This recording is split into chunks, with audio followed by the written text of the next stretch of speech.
Добрый день, меня зовут Виктория, вы на канале Таро от Вики. Сегодня я предлагаю вам сделать на колоде Ленорман. Колода из предыдущего моего видео очень мне понравилась. Большой расклад на колоде Ленорман, или он по-другому называется Гранд Табло. Кому интересно, это выкладывается вся колода, и дальше уже на пересечении фигуры, персоны загаданные, мы смотрим, какие карты лежат рядом, что лежит в прошлом, в будущем, что в голове, что в реальности, скажем так.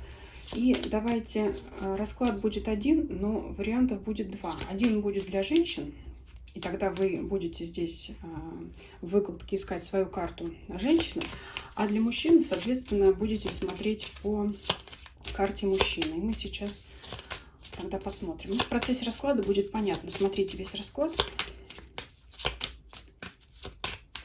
и поясним, как у нас лягут карты. Так,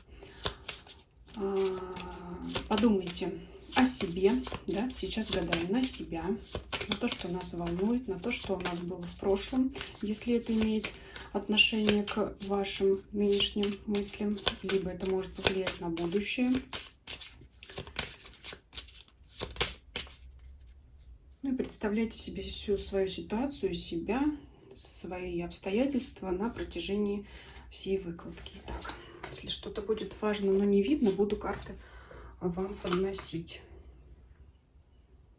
Так.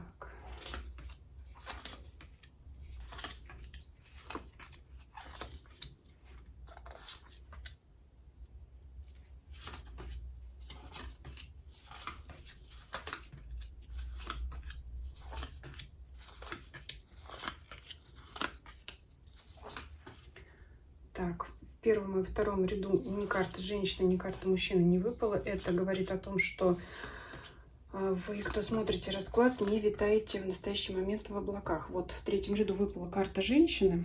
Обращаю ваше внимание для тех, кто смотрит для женщин. И выкладываем дальше. Так, и в четвертом ряду выпадает карта мужчины. Мужчина у нас прямо деловой джентльмен, то есть никаких там у него мечтаний, только вот сугубо занят делами. Дальше выкладываю остальные карты и будем трактовать. Советую смотреть расклад полностью, потому что некоторые карты задействованы у нас, и вот, как, например, карта сад на пересечении лежат, и мужчины, и женщины. Ну, давайте, женщина выпала первой, мы будем вперед разбирать ее. Как я уже сказала, смотрим, вот, знаете, как вот позиция по кресту, то есть то, что вы находитесь на пересечении двух рядов, то есть столбца вертикального и строки горизонтальной. Вот у нас вы. Смотрим, что в ваших мыслях. У многих, знаете, прямо конкретные сейчас мысли – это прямо смена работы. Потому что башня – это официальное учреждение и развилка. Вы можете находиться на пороге принятия решения, в какую организацию вам пойти устроиться там на работу, либо может быть вопрос о том, чтобы увольняться или не увольняться. Но, скорее всего, это именно какие-то официальные вопросы. Это могут быть юридические вопросы, если у вас не связано с работой мыслей. Это все деловое, это все дела, это размышления на тему, какой вариант действий принять, как себя повести именно в каких-то вот... Это деловой вопрос. Смотрите, я уже сказала, что никто здесь не витает в облаках. То есть, хоть и женщина находится выше позиции, на третьем,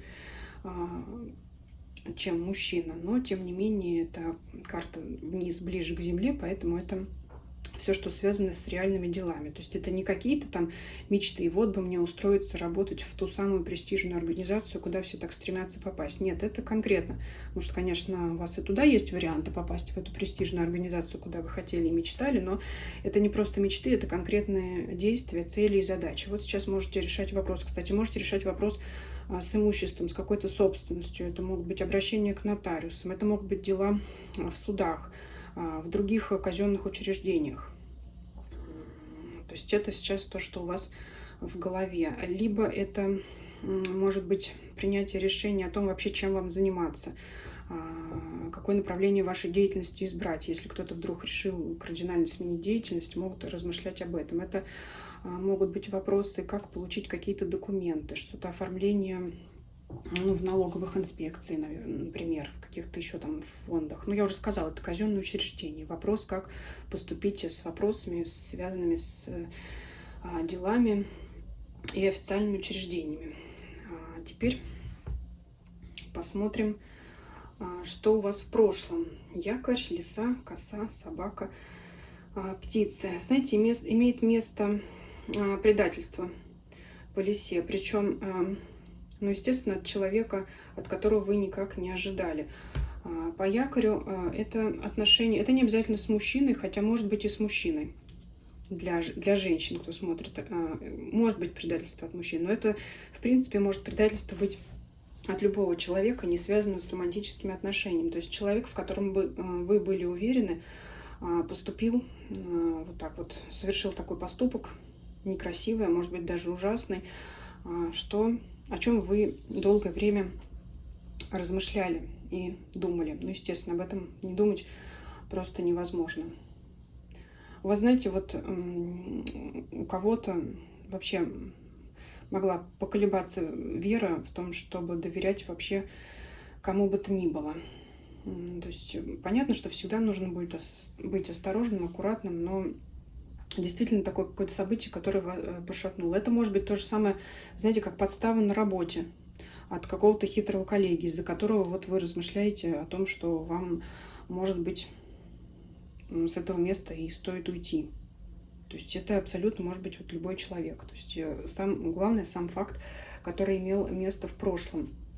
Насколько близко или далеко было это событие в данном раскладе, я сказать не могу. Могу сказать лишь только то, что это событие действительно сильно повлияло на вашу ситуацию именно сейчас. Потому что прошлое нам раскрывает то влияние на настоящее, возможно, даже на будущее. Итак, давайте посмотрим будущее. Ну, в первую очередь, это приятное известие. Приятное известие о том деле, в котором вы считали, что уже продвижений никаких не будет. Карта группы здесь вот вам не видно. Сейчас так вот подвину. Лилии – это благо всегда, благая весть. Это могут быть новые начинания, новый старт в том деле, в том вопросе, который вы решали уже, который вы воспринимали как уже все похороненное. То есть это не гроб в прямом смысле слова, потому что в окружении благоприятных карт это говорит о том, что ситуация как раз разрешится. И тот вопрос, с которым вы долго бились и не могли его решить, не могли победить обстоятельства, наконец-то вам придет известие о том, что вы можете его решить. Причем вам в этом поможет очень влиятельный человек. Медведь – это опора, защита, это как протеже. Это может быть и мужчина там, и также коллега, также на работе, который может быть, если на работе была ситуация, который может вам помочь выйти из этой ситуации, разрешить вашу проблему. Ну, видится все-таки больше, знаете, такой деловой вопрос. Амурных дел я здесь не наблюдаю в данном случае, да. Тут могут быть, конечно, и вопросы любовных отношений. Это уже как вы загадали, то, что для вас наиболее важно. Но в любом случае вашу проблему, о которой вот вы сейчас думаете, помогут вам разрешить. То есть сначала ждите весть, я бы сказала так, весть о том, что не все потеряно, а потом вы с радостью обнаружите, что вам помог какой-то человек. То есть вы позже узнаете. Сначала вы увидите благоприятное развитие вашей ситуации, решение вашей проблемы, только потом узнаете, что у вас все-таки был благодетель, что оно не само к вам с небес свалилось, а потом узнаете, что вам помогали. У меня такое ощущение, такое видение, что человек захочет остаться нераскрытым, то есть чтобы вы не знали, что вам помогли, но тем не менее вы об этом узнаете. А может быть и не узнаете, смотря как он от вас будет прятаться. Но именно человек будет, знаете, именно хорош тем, что вот он к лилиям сюда можно добавить. Это такой характер, благодетель такой, знаете, который не требует награды, не требует похвалы. Он предпочитает, если он вам помог, он предпочитает наслаждаться вот этим своим меценатством, что ли, скажем, помощью. Он вот наедине в своих мыслях. Он не хочет быть раскрытым. Ну, возможно, вы узнаете, что этот человек вам помог. Ну и здесь в позиции в нижней, как говорят, в ногах, это сад. То есть, несмотря ни на что, вы пребываете в обществе других людей, либо если вы этого не делаете, то воспринимайте это как совет. Не стоит закрываться в себе. Нужно быть в людях, нужно быть в обществе, несмотря на то, что вы расстроены чьим-то обманом, предательством, может быть, лицемерием каким-то. Все равно следует оставаться в обществе других людей, потому что, ну, не от всех будет такое. Потому что есть такие мысли, что, ну, вот теперь, наверное, нужно ко всем относиться с опаской. Может быть, и да, может быть, надо быть и внимательнее. Но, знаете, проблема в том, что это человек, вот эта лиса, это человек, от которого, ну, никак не ожидали такого поступка. Вот она в чем проблема. Поэтому все-таки я вам тут хочу сказать, что ситуация ваша разрешится тем или иным способом. Останетесь ли вы при своем, да, мнении, либо жизнь вас развернет в другую сторону, но как бы там ни было, оно для вас будет лучше, и оно наладится с помощью вашего защитника, покровителя, с помощью человека, который является вашей опорой. И не закрывайтесь в себе. Теперь, что касается мужчины. Ну, я уже сказала, нижний ряд говорит о том, что у нас мужчина весь в делах, весь, аки пчела, весь приземлен, потому что не находится в ряду, который у нас ближе к небесам.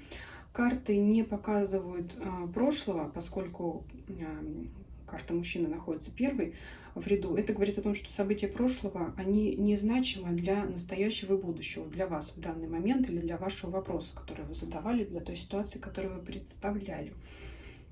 И, скажем так, нет ниже карт, ниже вашей, то есть еще нет одного дополнительного ряда. Это означает, что как бы ваши действия, они сейчас не так уж и важны, в принципе. Хотя здесь вот несколько такой диссонанс есть. Вроде вы и реалист, вроде вы и деятельный, но это говорит о том, что что бы вы ни делали, все у вас будет идти как по маслу. То, что у нас вот здесь начинающая карта с вашего будущего — это Солнце, и карта звезд завершающая. Есть тут трудности, об этом сейчас поговорим, но что бы вы ни делали, вы в итоге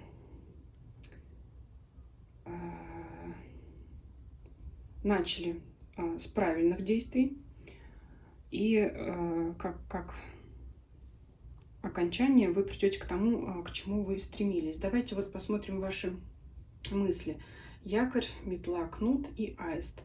Ну, в принципе, говорит карта о том, что у вас сейчас все стабильно, но есть недоброжелатель, которого вы хотите побороть. Как вот не видно вам здесь последние карты. Сейчас вот так подвину. Вот он, ваш недоброжелатель. И вот последняя карта — звезды. Особенно сильно ваш недоброжелатель раскроется тогда, и будет вас так кусать, как змея, да, когда вы уже будете на пороге к получению желаемого, когда уже будете на пороге к достижению вашей цели. Вот и ваши мысли о том, что все бы неплохо, если бы избавиться еще бы вот от этого человека. И уж тогда уже я помечтаю, тогда вот у меня уже вырастут крылья. Не просто я буду вот тут заякоренная, тогда уже у меня будут мысли о более высоком, что-то там духовном и легком. Итак, смотрим. Вот она, ваша цель. Это Солнце. Ну, собственно, звезда — это тоже, она же цель. Мечта, Солнце, звезда. Вот они, ваши препятствия.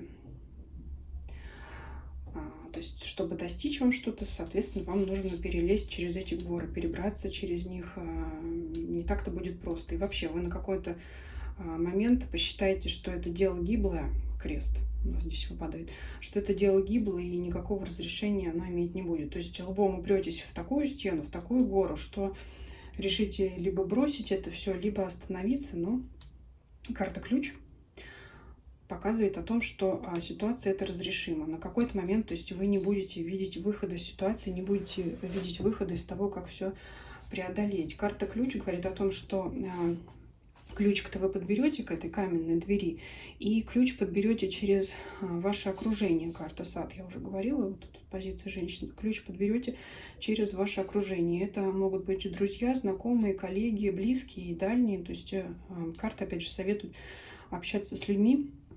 Может быть, даже, знаете, не намеренно выискивать и спрашивать, оно к вам само придет. Очень тугие вот эти вот две карты, чтобы их преодолеть. Если вы будете, знаете, лбом упираться в стену, будет только больнее.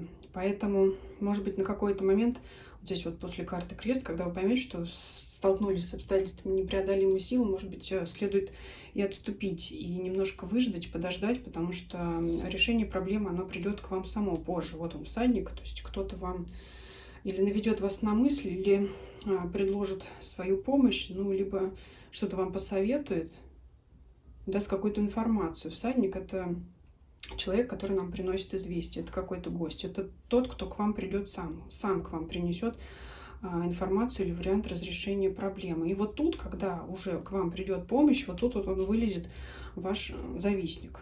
Ну, у вас есть на него и метла, и кнут, поэтому от него вы избавитесь. Скорее всего, это будет непросто. И, знаете, он вот сидел до последнего, когда уже понял, что вы своей цели достигнете. Это может быть тот же самый простой пример коллега на работе. Например, вы стремились занять какую-то более высокую должность какую-то, и он со своей стороны, вот как мудрый змей, смотрел на вас, поглядывал и понимал, что нет, вам этого не добиться, потому что вот есть бронь,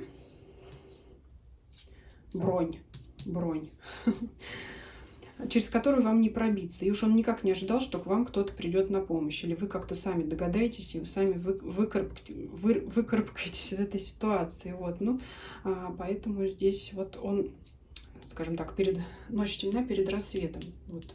Он вылезет тогда, когда он поймет, что его уверенность в том, что вы не достигнете, через него не перейдете, не переплюнете его, вот когда его уверенность иссякнет в том, что он непобедим, вот тогда он и вылезет к вам. То есть вы, может, даже не знать о существовании у вас завистника, врага. Кто-то тот же самый коллега на работе сидит, там себе помалкивает, а вы не подозревали, что он тоже претендует, оказывается, на эту должность. И вот когда вы добьетесь, уже будете на подходе, даже не добьетесь, еще будете на подходе к тому, чтобы добиться своего, вот тут вот проявятся все его настоящие черты. А может быть, это не обязательно скрытый враг, это может быть человек, которого вы уже знаете, но который до определенных времен не проявлялся. Но однозначно вы добьетесь своего. Здесь именно у мужчины идет расклад на достижение цели. Изначально уверены вы в себе, но столкнетесь неожиданно с препятствиями, которые могут вас навести на вот гора, да, гора и коса. Вот здесь вот можете захотеть все бросить, но этого делать не надо, потому что по карте крест, вот над ней собака, нужно продолжать оставаться верными своему делу, своим мыслям. То есть у женщины проблемный расклад на то, что ей необходимо принять решение и ждать помощи, разобраться со своими мыслями, своими отношениями вот с человеком, который совершил предательство либо обман. А у вас идет история о том, что вы будете достигать своей цели при помощи как своих усилий, так и советов от других людей. Вот такой был расклад. Спасибо за просмотр. Пишите ваши комментарии. Понравилось, не понравилось, схоже это с вашей ситуацией, либо нет. Подписывайтесь на мой канал, кто не подписан. Всегда рада новым подписчикам. Нажимайте на колокольчик, чтобы не пропустить следующее видео. Всем спасибо, всем до свидания.